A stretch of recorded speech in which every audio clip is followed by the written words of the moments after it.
Once again, it seems like this is a thing I'm going to be doing from now on from time to time. So hopefully people enjoy it. Hopefully you're seeing this on whatever your preferred platform is. I know, of course, everybody's busy with their days here in the United States. Here on Monday, January 16th, it is a federal holiday as we celebrate Martin Luther King Jr.'s birthday, and of course, the long civil rights struggle and everything that led up to. And by the way, I think a lot of people probably don't realize there was a struggle in this country just to get that federal holiday recognizing Martin Luther King's birthday to be on a Monday every year so that we would have this day off. And so Martin Luther King Jr.'s birthday is both a holiday, but I think it's also some time for us to remember the struggle that not only the civil rights struggle, but the struggle to recognize King's legacy and everything else. And of course, now everything is woke, right? Even talking about Martin Luther King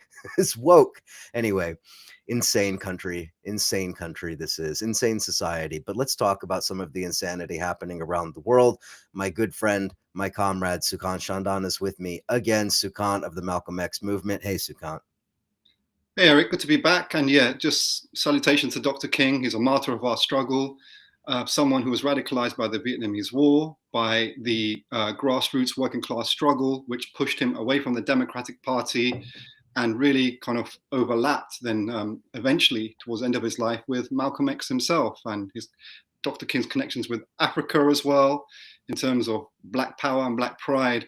Very significant figure. There's contradictions, of course. He was always a supporter of the State of Israel, which has to be brought into the problematic, which is interesting to critique and to go through. But yeah, absolute martyr of our struggle. Just all respect to the man. Great man, and obviously his connection to SNCC and Stokely Carmichael, the voter registration and the resistance in the South as well has to be referenced. Yeah, and of course, towards the end of his life, as I think most people know, he began to really formulate a critique of U.S. imperialism and understanding of U.S. imperialism and capitalism as part of the same monster, essentially. But anyway, Sukant, we're not going to spend an hour talking about Dr. King, although we probably could.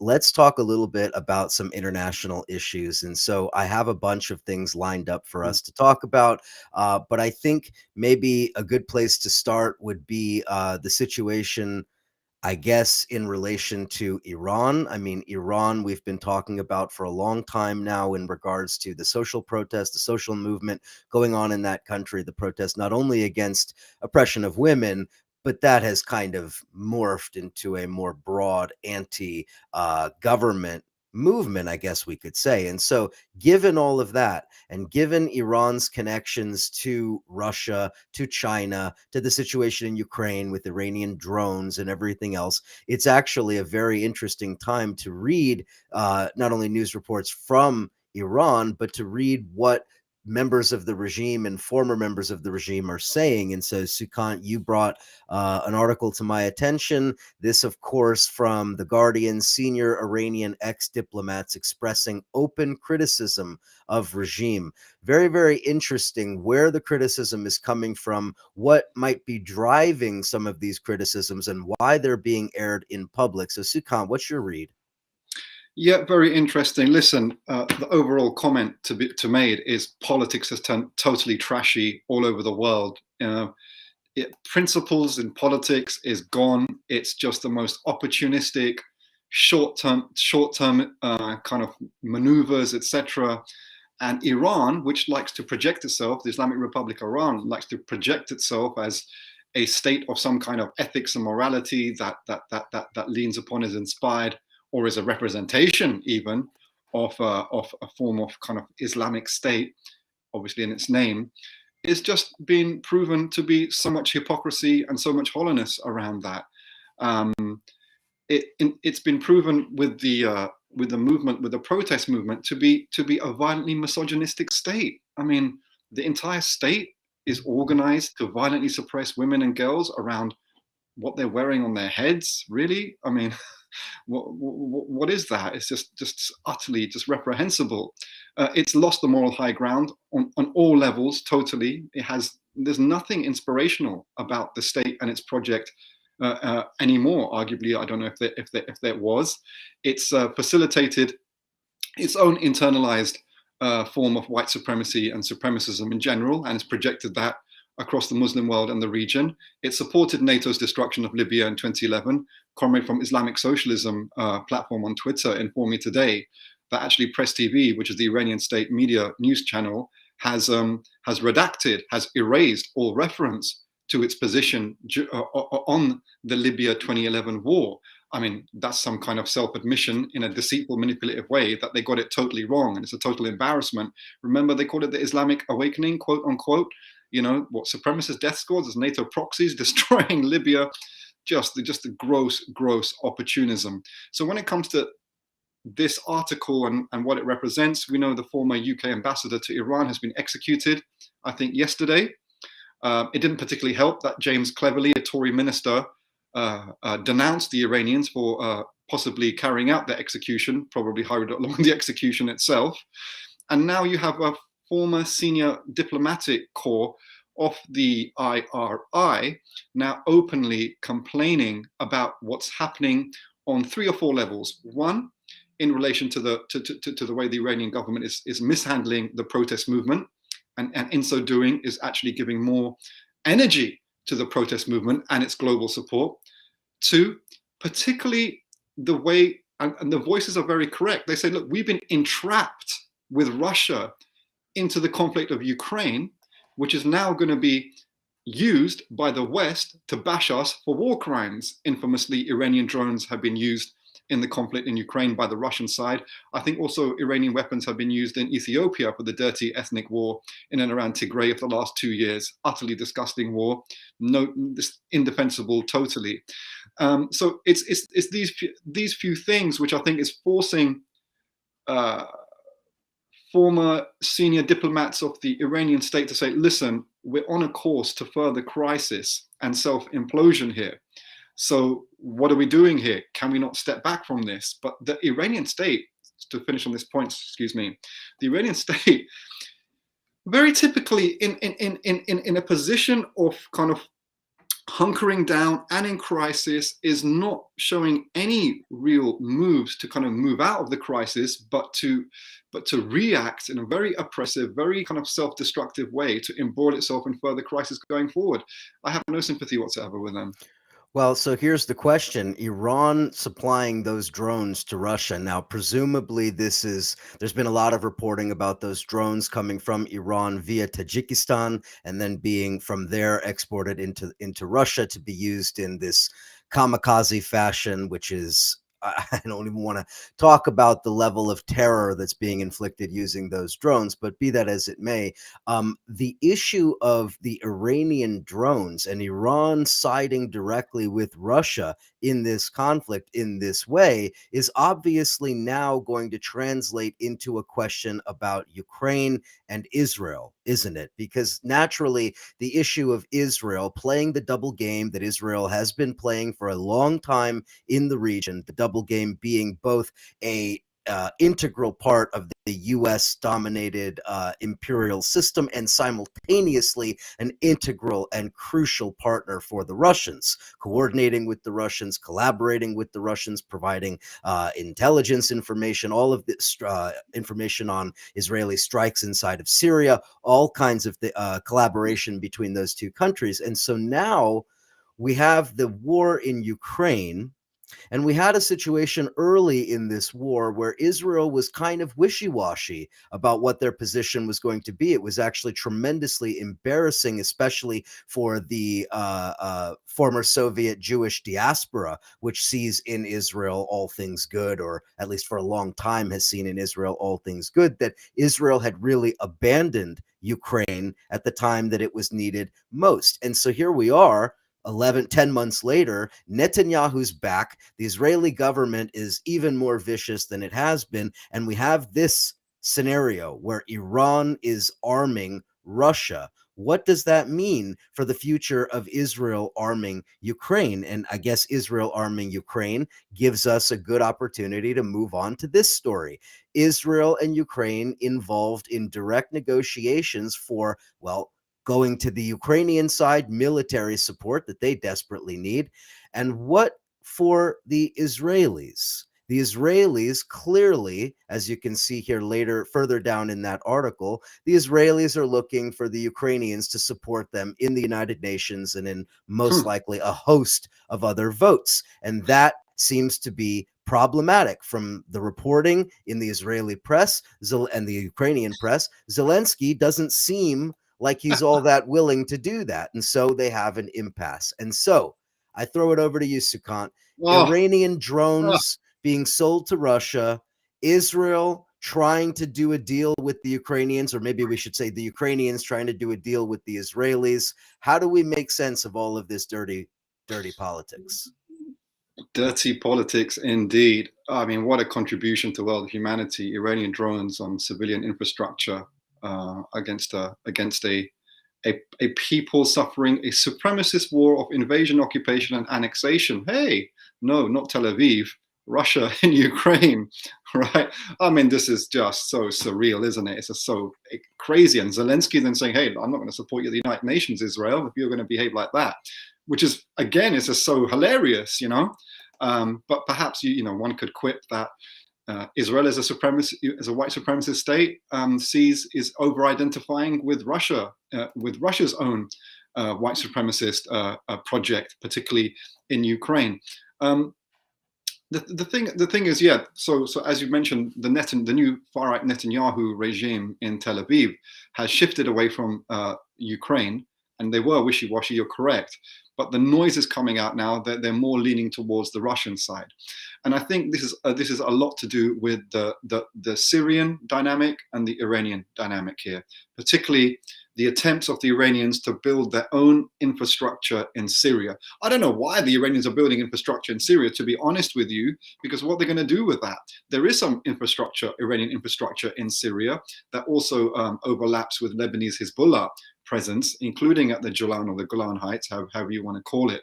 And they've just been sitting there for a decade now, doing nothing. The Iranians' posture, like they're planning a big war of liberation for Palestine, I mean, that's just ridiculous. But on the Israeli side, their priority in the region, if I'm not mistaken, and you can come back on this if you wish, is to ensure there is no Iranian expansion in Syria.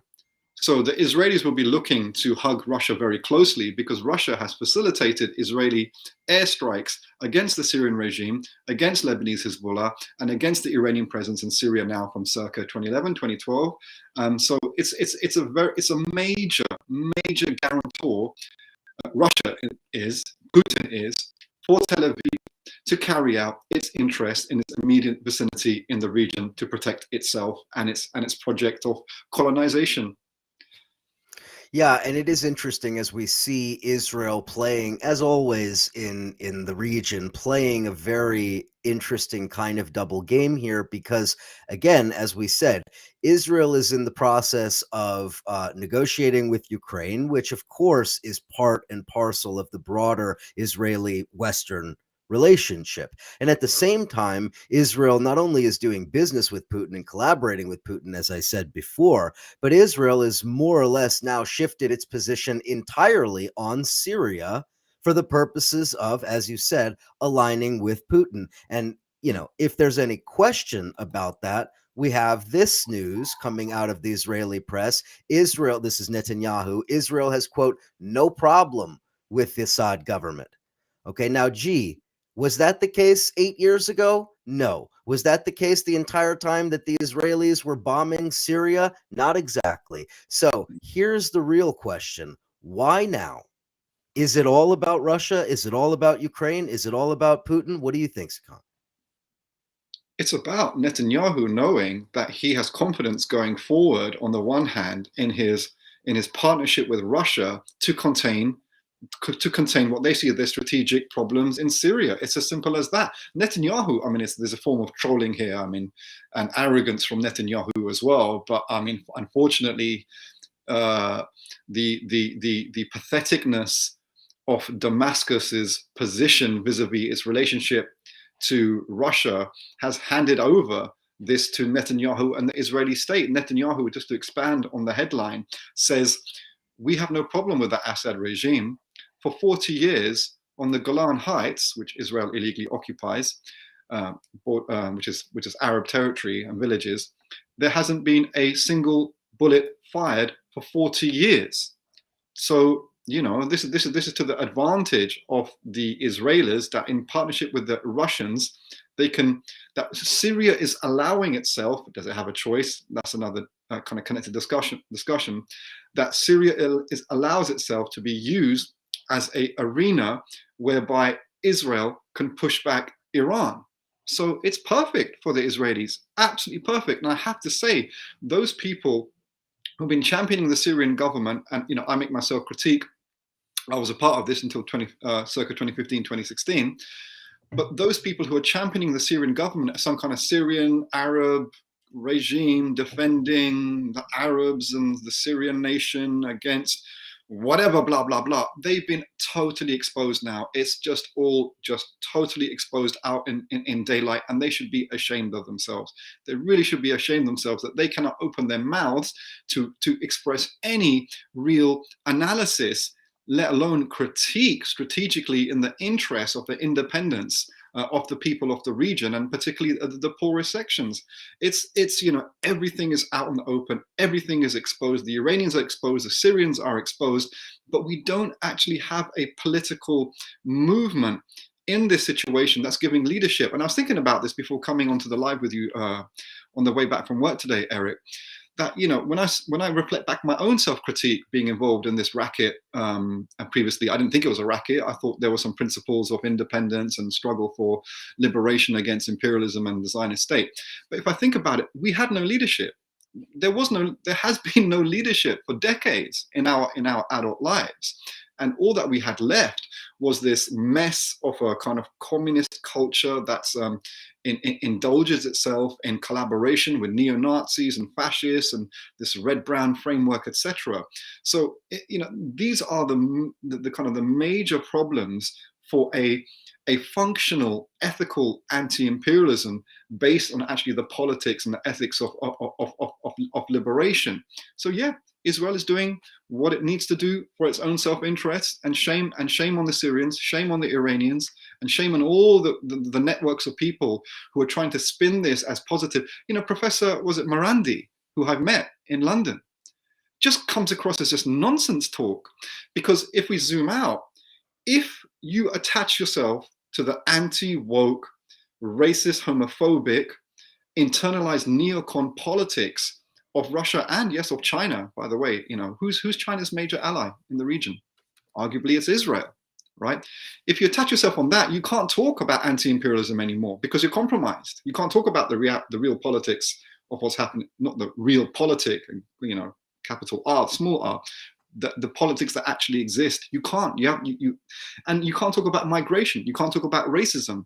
You can talk about racism and migration. You're hugging yourself and allying yourself shoulder to shoulder very closely to those people who are violently anti-migrant and who are racist. So the red-brown camp in support of Russia and Syria, etc., has totally shut down on all the substantial issues pertaining to the oppressed and working classes and the struggle of independence against imperialism. Well, of course, I agree, and this raises the other question: are the analyses of global imperialism that we have always sort of held to, do they still remain relevant? I would argue, of course, I would argue, of course, they do, and they do not. They do in the context of trying to get to a real and ethical anti-imperialism, as you said.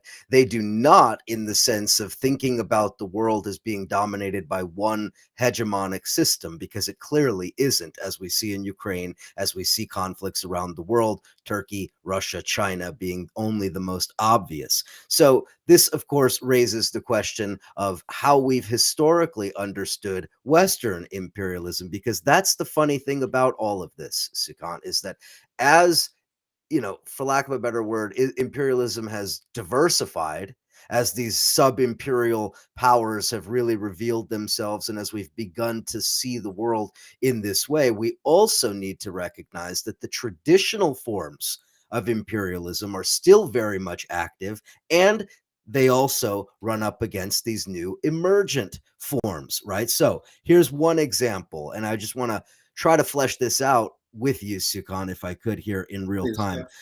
Here's one example, if I can find the image. Here it is. Egypt vows to cut military's outsized role in economy under IMF bailout.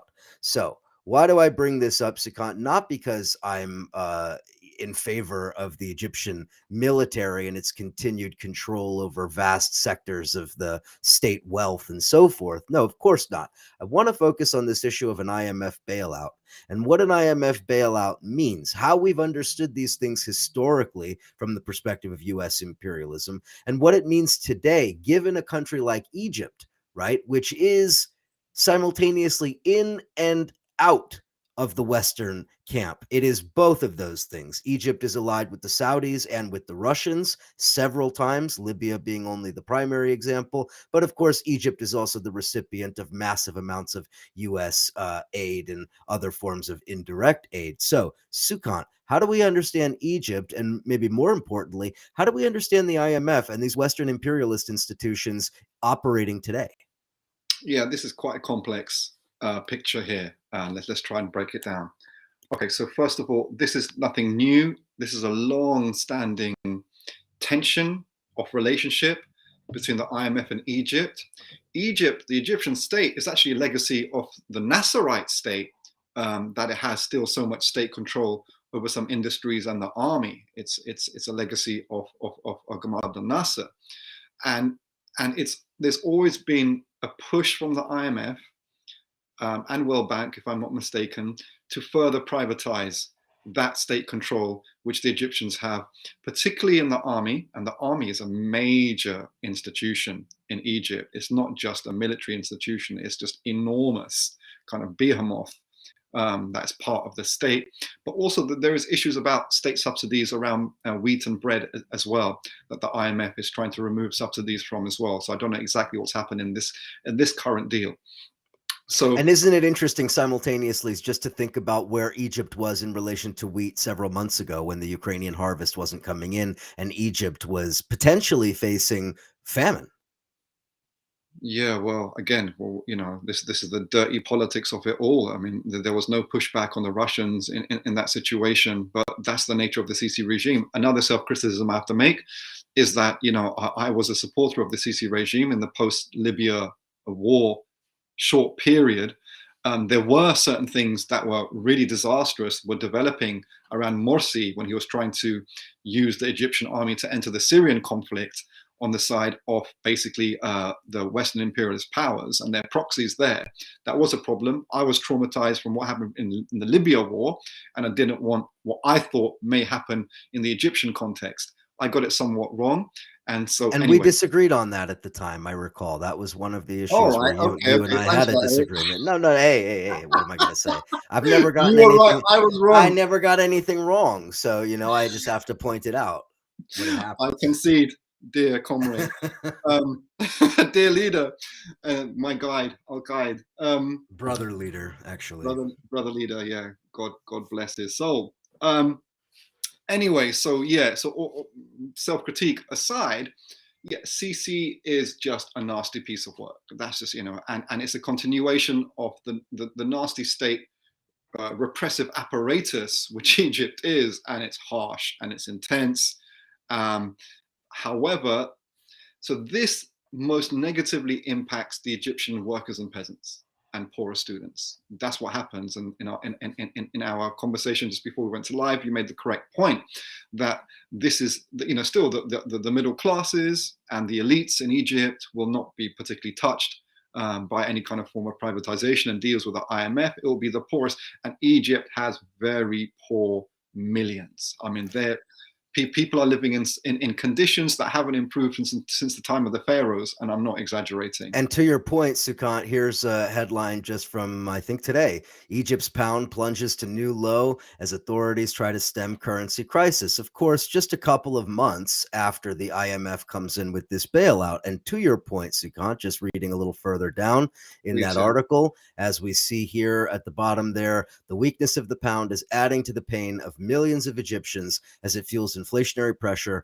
with urban inflation hitting 21.3% in December, its highest level in years. It is estimated that 60% of Egypt's 100 million population lives below or just above the poverty line. 60 million people who live on the brink. in Egypt. And this is absolutely killing people. Yeah, you know, when the Egyptian Copts from Alexandria were captured by Daesh in Libya and they were slaughtered on the beach, God bless them. I watched a documentary that went to their families in Alexandria, and I was shocked, Eric. It really like hit me, just the level of poverty, of the housing and the living conditions and the general socioeconomic conditions of those people. It was heart wrenching. And to think, you know, around 60 million Egyptians are living in those conditions. Egyptian people are very sophisticated. They're very sharp. They know what's going on. They have a good level of class consciousness. But then that is somewhat countered and somewhat even neutralized. I hope that doesn't last forever, by the repressive apparatus of the Egyptian state. It's like I said before, it's a brutally repressive state. But the Egyptian people, they have some, you know, they have some momentum, that they have a wit, they have charisma, and I wish them all the best in their class struggle to get what they absolutely deserve in these contexts. It's just heartbreaking situation, and it should reinform that who we're fighting for, who we're advocating for, who our politics should be representative for and in the interest of, not the elite military class in Egypt, not the ruling class in Egypt, but the masses, 60 million people, at least out of 100 million people. And there'll be other people who are living in, you know, millions of others living in slightly better but similar conditions of poverty.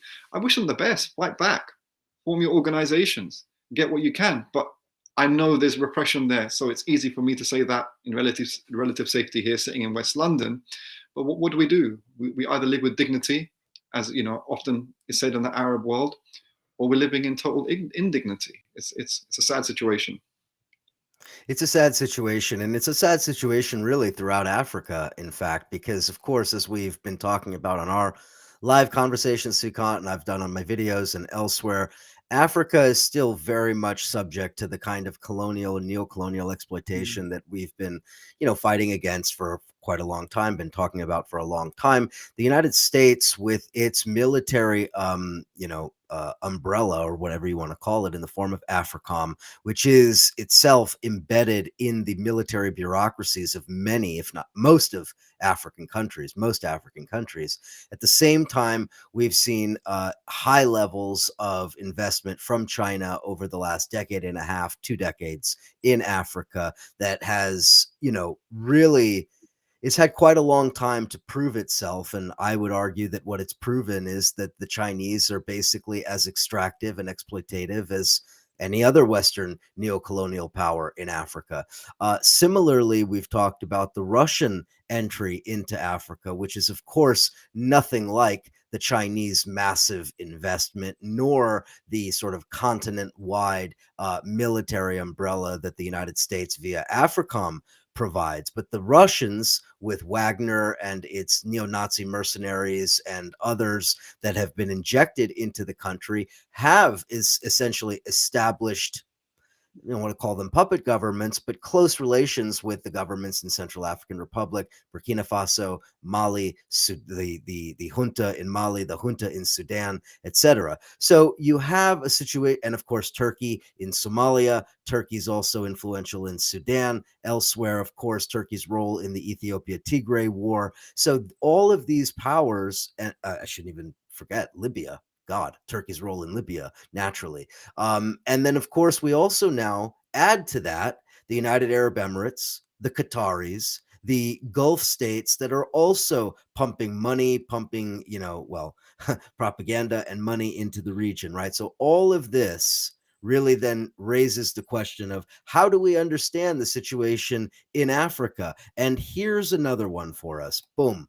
The United States is extremely concerned about the Russians and the Chinese and the Turks and their operations in Africa. And so here comes the imperialist United States with its money bags ready to start throwing it around to governments in Africa to make sure that they don't permanently exit out of the Western orbit and enter into the noxious orbit of Russia, or the disastrous pit of debt from China, or what have you. So Sukant, go ahead. Yeah, Africa.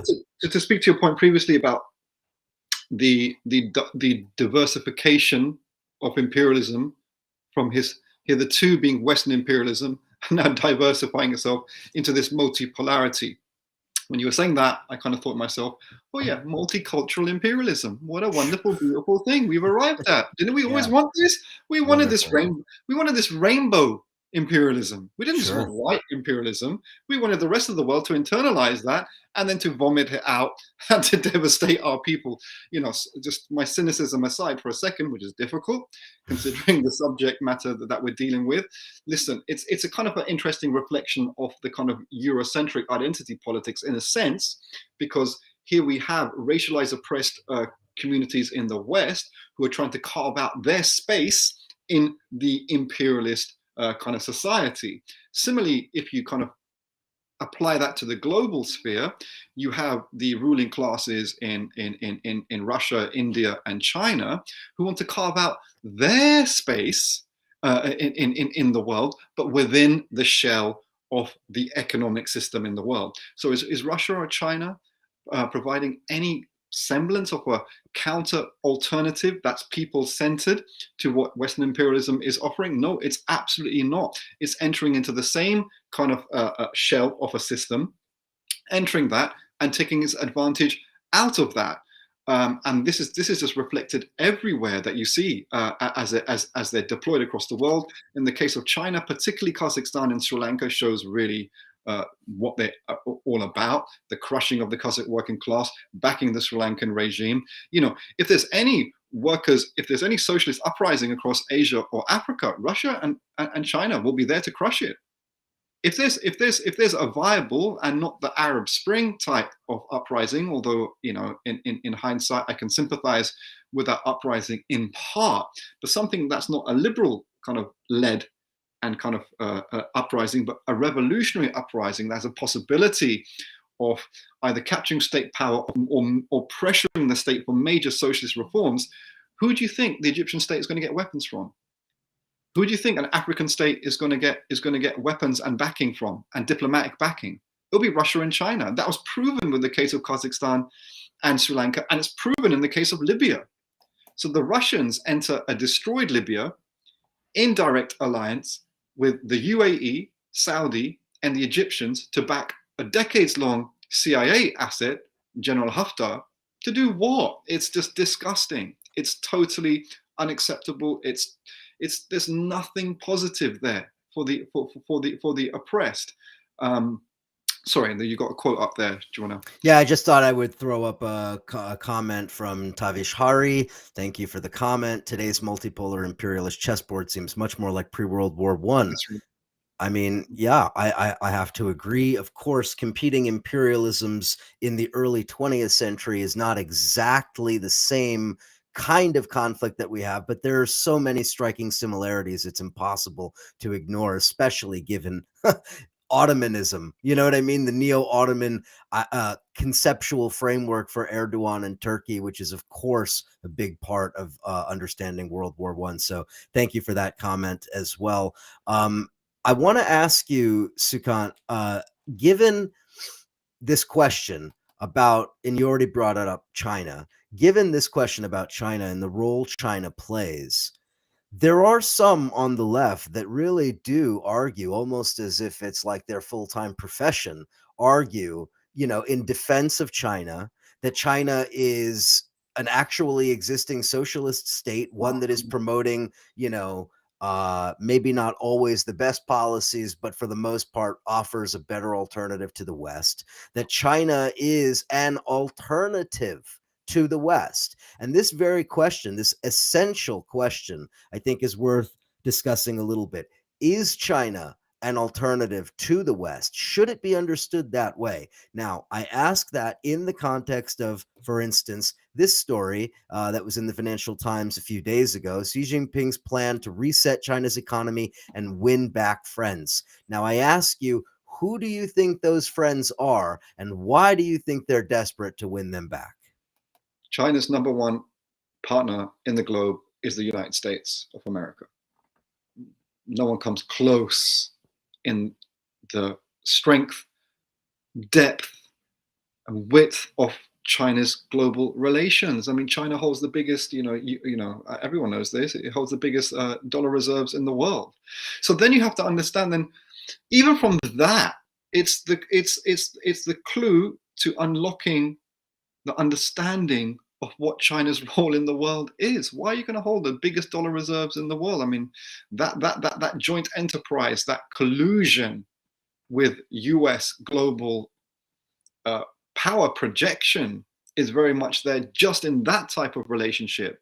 But And then Sukant, they push back on you. The China cheerleading camp will push back on you and say, "Wait a second, that was clearly a strategic decision made by the Communist Party to ensure that the United States would never be able to directly attack China because the Chinese would be able to tank the U.S. economy."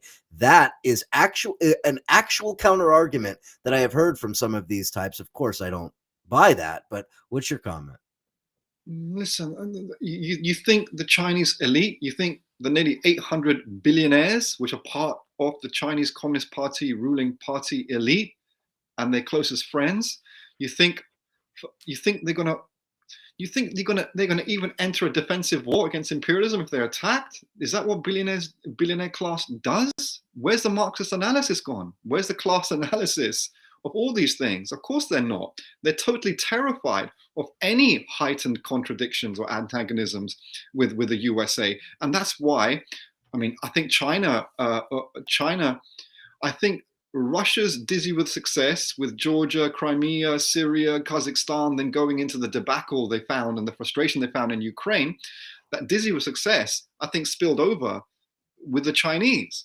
And I think it also indicated a deep inferiority complex by the Beijing leadership, not only vis-a-vis their senior partners in Washington, but also, can we say they're senior partners in a political cultural sense? Yeah, they are senior partners in Moscow. Why would they go along with Moscow?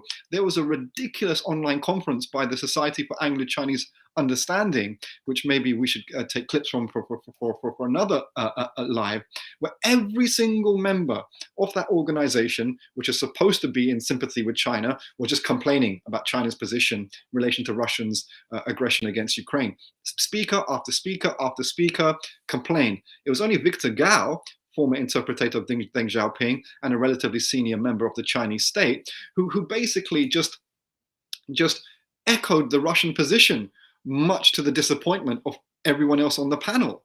It's just, we have to really see China soberly and objectively for what it is. It's a state that forced its workers to sleep in the Foxconn factory in the context of a COVID outbreak so it could continue supplying the world market with iPhones.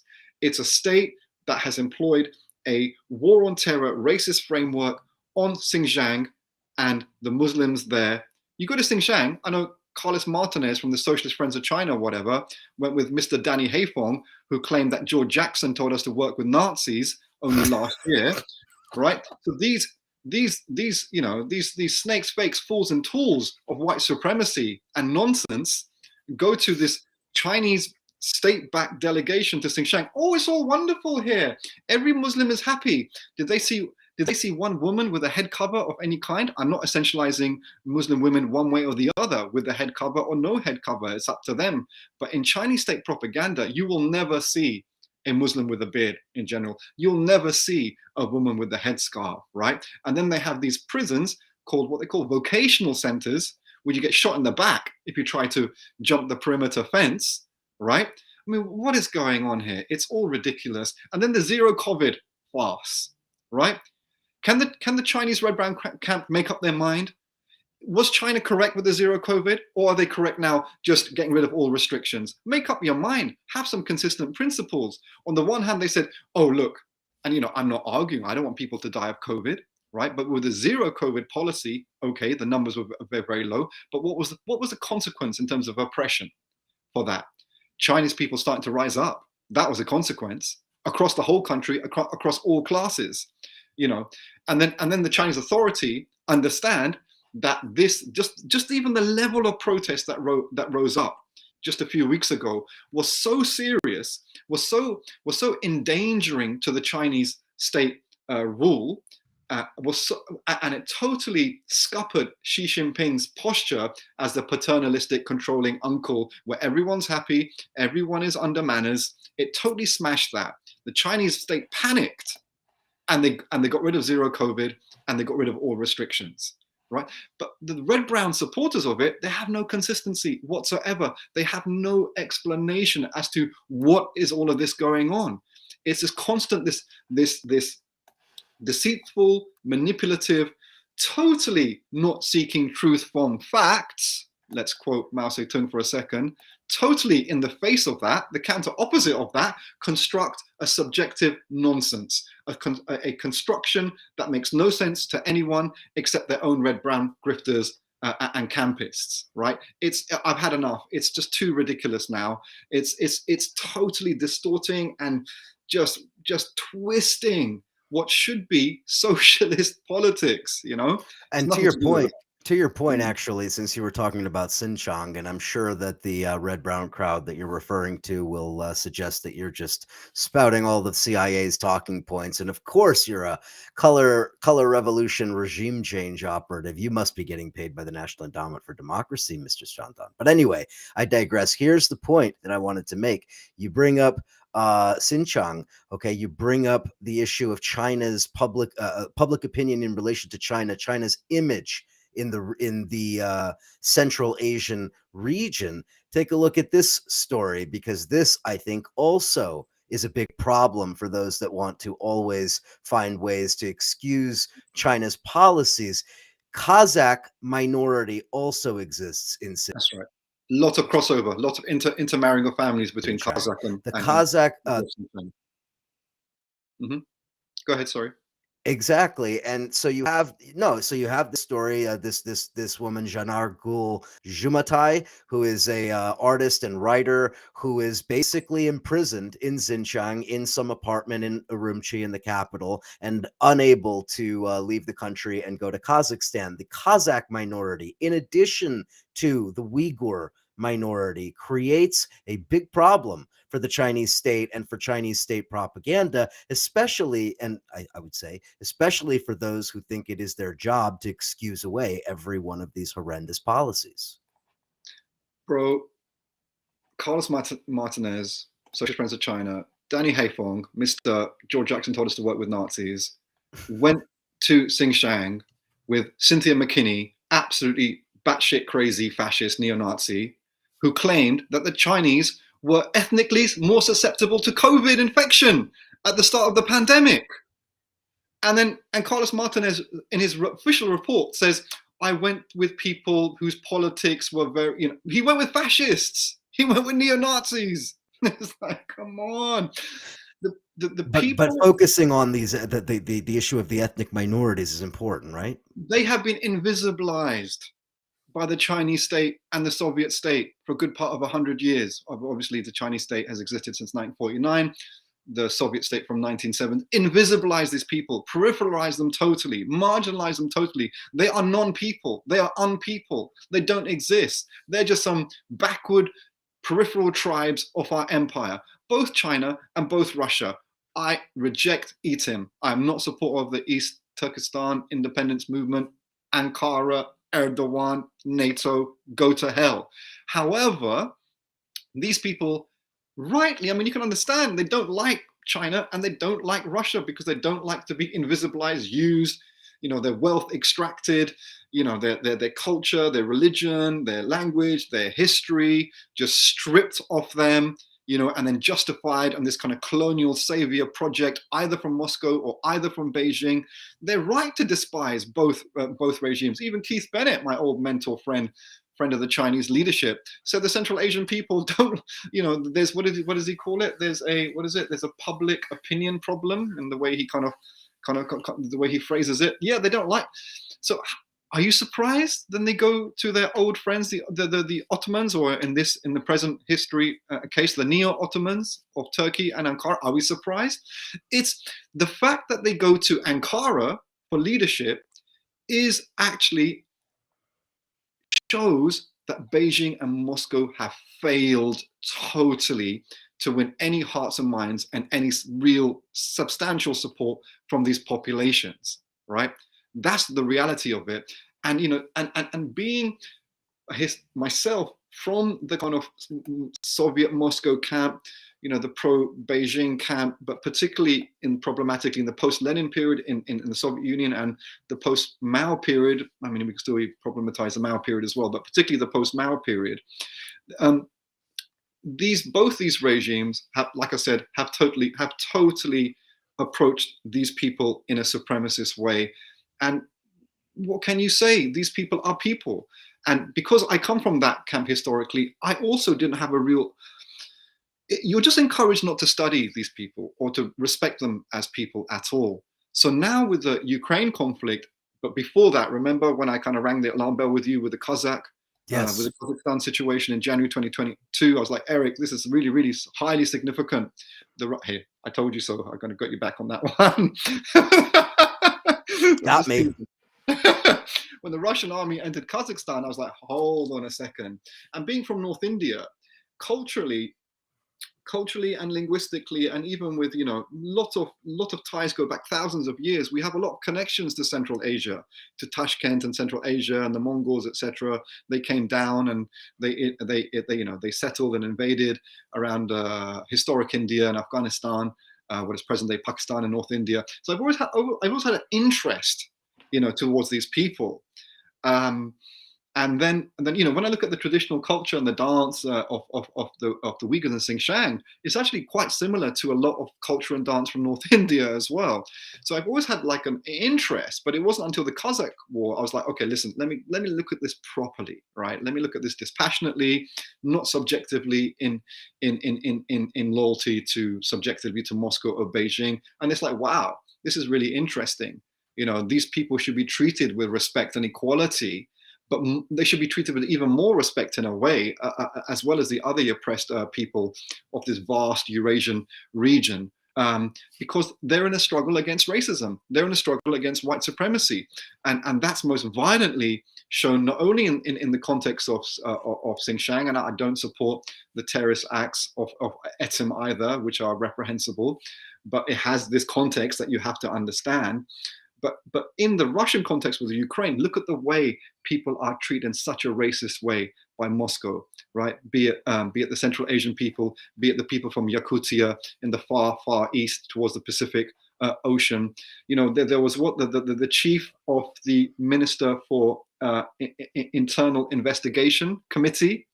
He said, we've given 550,000 passports to some Central Asian people. I forget for a moment who it was exactly. He said, look, we've given you Central Asians 550,000 passports to come and be migrant laborers in Russia, to give Russian passports. Therefore, you have an obligation to defend the state that is protecting you. Oh my God. Just open colonial racism. Just unashamed, unabated. So it's so important for revolutionary-minded people who seek to treat the oppressed, not only with equality, but in a framework of liberation and anti-racism, to really do the hard work, study the situation, study these peoples, support their struggles. That doesn't feed into more NATO nonsense, you know, with Etim, etc. But to have a semblance of really, you know, seeking truth from facts in a framework of anti-white supremacy, liberation, and socialism. And also the fact, and you know, not to get off too far on a tangent here, but also the fact that there are many, many peoples that are trapped in the Russian Federation. There are not Yeah, just the peoples of these other countries in Central Asia. exactly. There's indigenous peoples and many other groups as well that I think need to be understood. Now, I'm not suggesting that you know, the presence of the mere presence of ethnic minorities means that Russia doesn't really exist. Obviously, that's not the case. But we have to understand that Russia, much like the United States, much like other imperial and colonial powers, Russia has this history. Just because Russia expanded throughout the Eurasian landmass and didn't use maritime conquest and didn't engage in the Atlantic slave trade and has a very different geographic history, it doesn't mean that Russia is immune from an anti-colonial critique. So with that said, though, and to the point that you were making about Russia, Turkey, China, I think it's worth paying attention again. And I did a video on this. So if you want to go over to just the video that I did related to the situation in Armenia, you can go ahead and do that. That's It's a one of very my good video. recent. Well done for Yeah, that. Yeah, thanks thank for that. you. Yes, it's one of my recent videos. Go over to check out that one. But I figured we would talk about this as well, Sukant, because talking about Central Asia and about the role of Turkey and Neo-Ottomanism, I think requires that we also talk about the Caspian and Azerbaijan specifically, and the Azerbaijan-Armenia conflict, because in many ways, the Azerbaijan-Armenia conflict is also a Turkey-Russia conflict. It is also a Russia-NATO conflict. It is also a Russia-EU conflict. It's many things at the same time. So let's just talk a little bit about the situation in Azerbaijan, or rather with Azerbaijan, as I guess an opening to discuss more broadly these regional issues. So what's your take?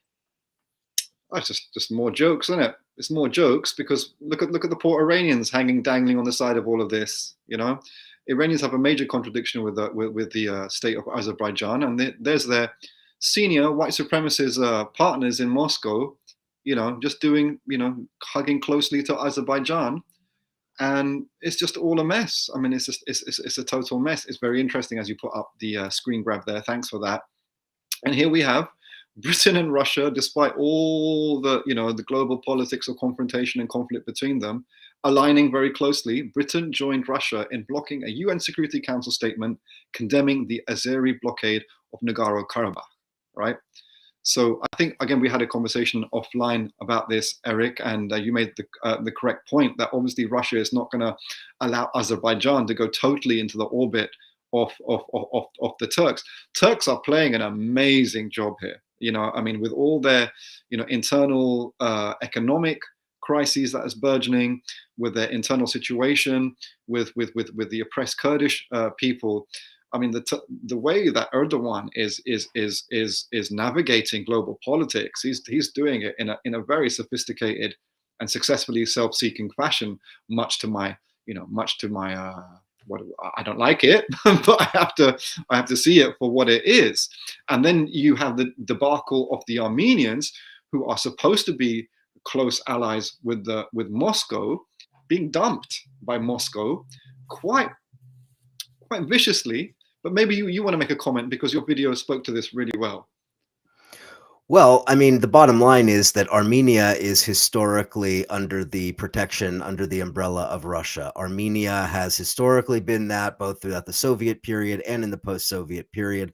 Armenia has a collective security arrangement as part of the CSTO, which is the Collective Security Treaty Organization, which is basically Russia's answer to NATO in the former Soviet space. And given all of that, when the war really broke out in 2020, this is the Azerbaijan-Armenia war over Nagorno-Karabakh, there was a decisive intervention, and that decisive intervention was made by Turkey. When Turkey came in and supplied all of the advanced drones, the missiles, and all of the other hardware that the Azerbaijanis needed to absolutely rout Armenia's military, and Armenia suffered extraordinary casualties. Now, we're talking about relatively small countries here, so I'm not going to compare it to the wide-scale slaughter you might see in a larger war, but pound for pound, per capita, this was an extremely vicious and brutal war. Armenia suffered heavy losses, and the Armenians, I think, in my view, quite rightly, looked to the Russians and were like, what the hell? What's the deal? The Turks are coming in and backing Azerbaijan, and where's Russia? Nowhere to be found. Why? Because, as you say, the Russians are also playing the double game. They do not want to decisively destroy their relationship with Azerbaijan because they know that creates a total dependence for Azerbaijan on Turkey, thereby making it mostly a proxy state of Turkey.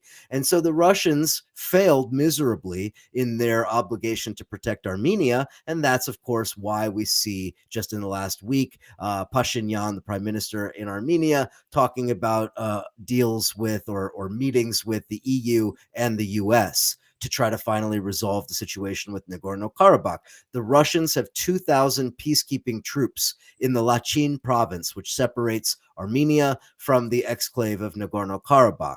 2,000 Russian troops doing presumably nothing from the perspective of Armenia, doing absolutely nothing to further, peace, at least from the Armenian perspective. So what's the point? The point is likelihood of another war, potentially, and certainly the real danger that Armenia tries to exit out of Russia's orbit, tries to make hard deals with the West, and that, of course, raises the possibility of Russia's intervention in Armenia, much like we saw in Kazakhstan. So Russia's shown a willingness to enter into a domestic conflict, a domestic uprising to prop up a government that it prefers. And I think similarly, Russia would show a willingness to depose a government that it sees as actively courting the United States and NATO. Mao said imperialism picks up a rock only to drop it on its own feet. And that's exactly what Russia is doing. It's alienating, further alienating, the people of Central Asia alienated anyway from Russia, arguably, but it's alienating the states now across, because I don't know which Central Asian leaders said it correctly. Well, if you're going to do this to Kazakhstan and Ukraine,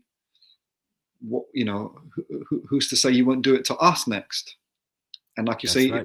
If Armenia is, so where does Armenia have to go? Chinese will back the Russians because of their tens of billions, $100 billions of investment in the attempted, now quite ridiculous Belt Road Initiative, which maybe we want to talk about on another live some other time. So the Chinese will fully back the Russians' tomfoolery in all of this. So where has Armenia got to go to? There's only one other place to go, and that's the West. That's the EU and the United States. Now, I was thinking about this when you were just talking there before, Eric. If there is a conflict with Armenia, if Russian military intervenes in Armenia while Ukraine is still going on, they're going to open another front, another global front of conflict and war. United States would look forward to that with great relish, wouldn't they? Well, that's part of the reason why in the video that I did, I was quoting several Russian military analysts who are, pundits, bloggers, and so forth. And one of the ones that seemed to kind of address your point basically made the point that we'll settle our score with Azerbaijan once we resolve the Ukraine issue. Good luck. Once you do that, good luck. Yeah. Yes. I think we have another good comment from Tavish, so let me put that one up there. This is related to what we were just talking about. Sukant, thanks for that one, Tavish. I think it's an absolutely correct point. Central Asia is the quote-unquote backyard for Russia in the way that Latin America is for the United States. Of course, those of us in the United States have spent a long time, on the left, have spent a long time not seeing it that way because, of course, the legacy of the Soviet Union, the need to defend the Soviet Union on the left, etc., over many decades, and leading us to this disastrous moment where we are politically, where hopefully some people are waking up to the point that Tavish is just making, that the people of Central Asia very much are, as you said, Sukant, unpeopled by the imperial powers around them, and that they do have very legitimate struggle to free themselves from that periphery.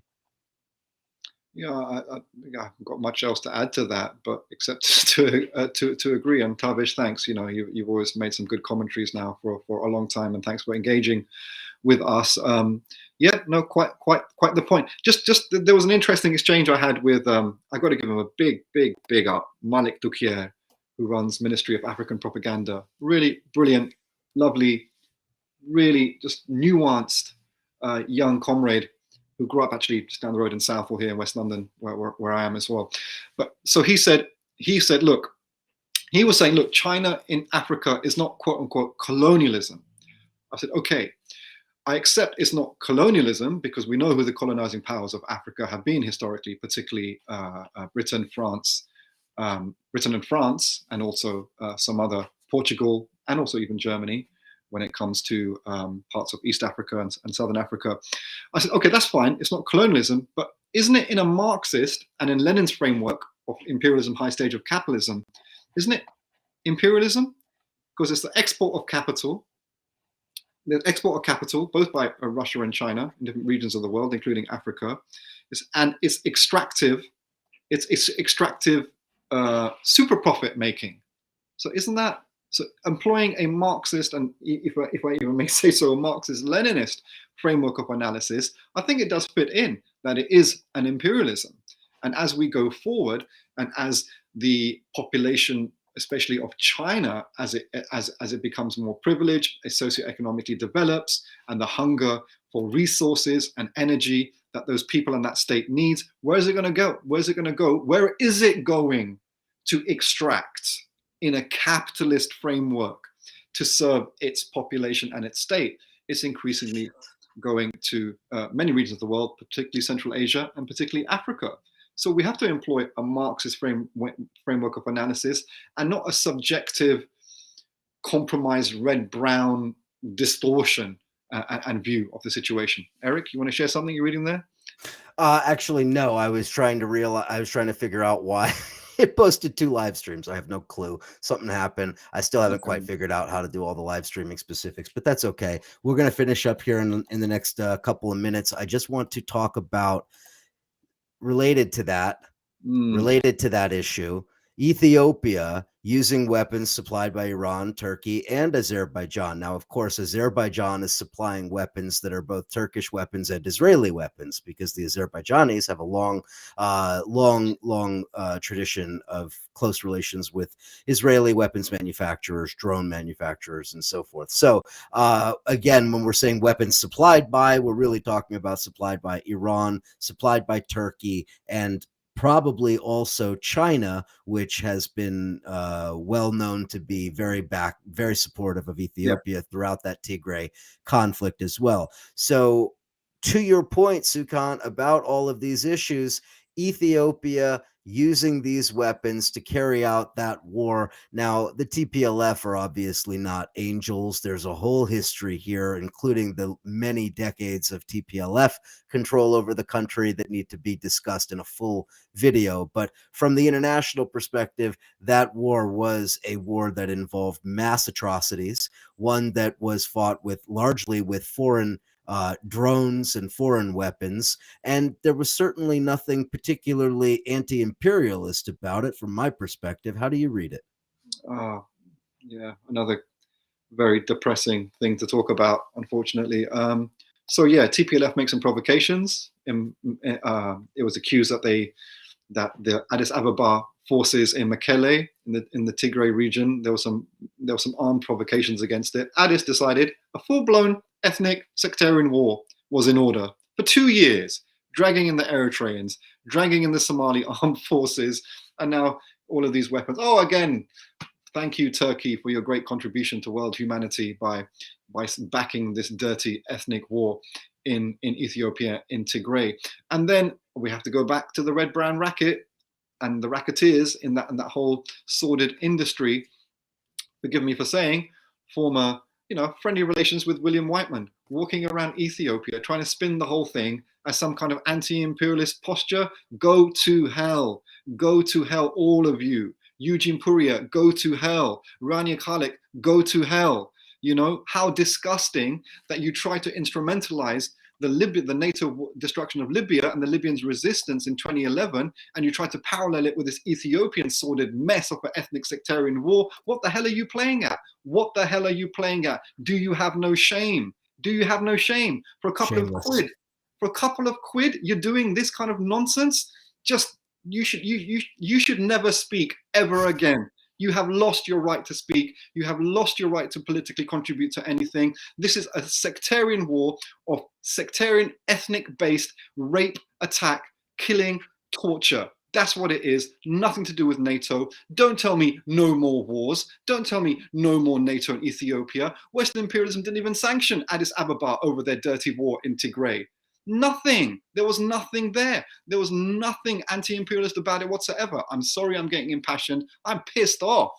Abiy Ahmed won a Nobel Peace Prize. Yeah, now we know why. There you go. Hey, so did Obama. So, Well, there you go. Yeah. Congratulations. Well done, people. Well done. Right. We got to wrap it up, but I got to put up one more. No, we're not done yet. Don't you dare salute me yet. comrade, Come, because bring it, bring it. we have I'm ready one more. tonight. I'm Oh dear, ready.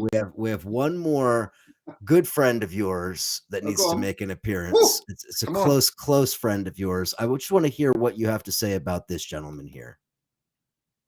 Oh, Mr. Tate. What can we say? What can we Samira say Khan's about leader. well, okay.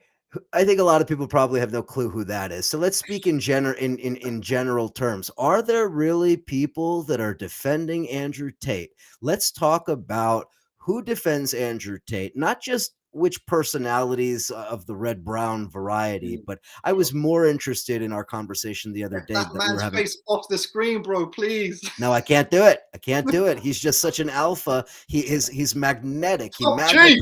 He magnetizes me here.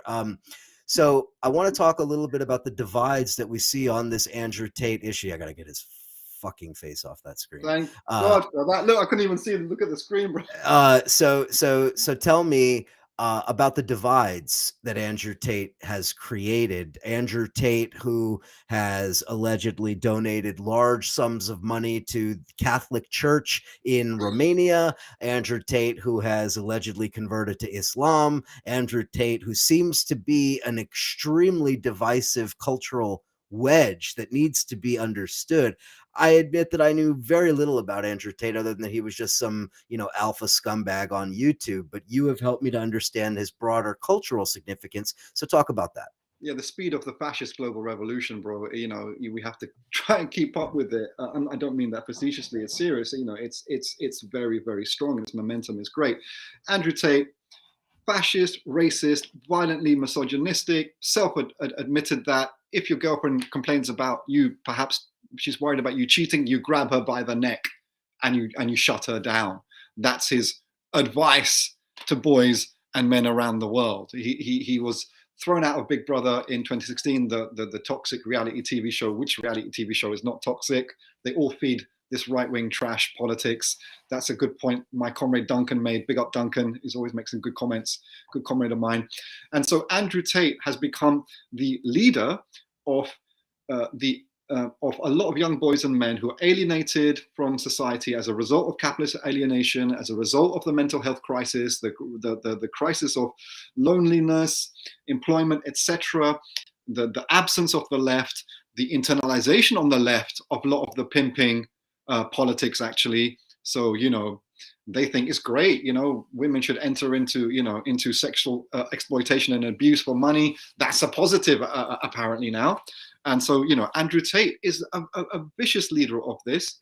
He has become the most Googled person in 2022 with, Kim Kardashian and Trump's Googles being put together. Don't come anywhere close to him.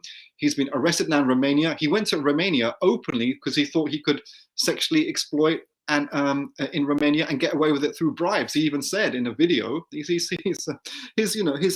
conceited grift is so blatant. He just blurts out everything. He says, well, if I get arrested in Romania, and it's clear he thought he would get eventually arrested, that I can just bribe the prison staff, live a life of Riley in the jail, and it will be great. What's he doing now? Crying in the corner of a dark cell, telling his lawyers, my online persona is just that. It's just drama. It's just theater, like Alex Jones posture. Go on. What's the impact Andrew Tate has? Let's do it in 2 minutes. What's the impact Andrew Tate has in the Muslim community?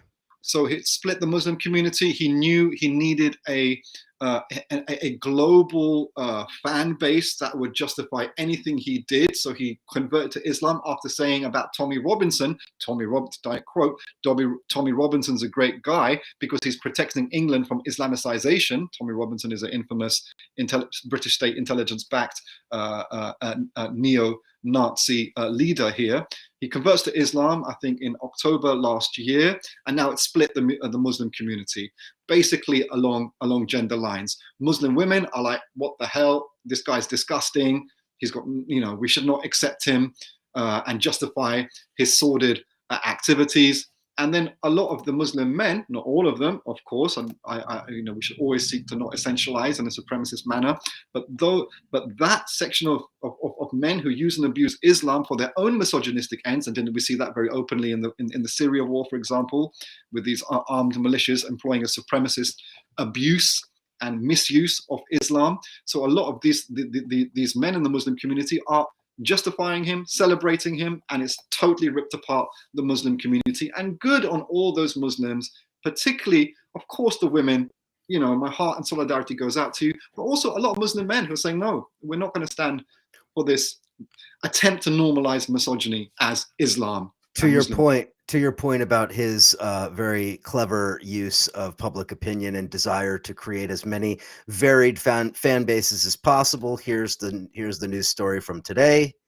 Andrew Tate slams vaccines while blasting human trafficker claim. So now, of course, not only does he play to the Muslim community, he plays to the anti-vax far right community as well, the QAnon people, where he's going to be suggesting that he's been accused of trafficking, secretly being elected to, positions of power and so forth. So he's a clever guy. He's going to play to all of these contingents. And I think it's more a comment on the broken nature of our society than it is on him. All men must denounce him and campaign against him. If you don't, you're part of the problem. 100%. That is a good statement to end with. Sukant, as always, thank you, my comrade. Listeners, viewers, thank you. As always, we will do this again very soon. Go over to the Patreon, patreon.com/Eric Draitser. There's a lot of stuff there that's exclusive for subscribers, including recently a video on Belarus and what's going on there. So go over to the Patreon, check that out. Talk to you all.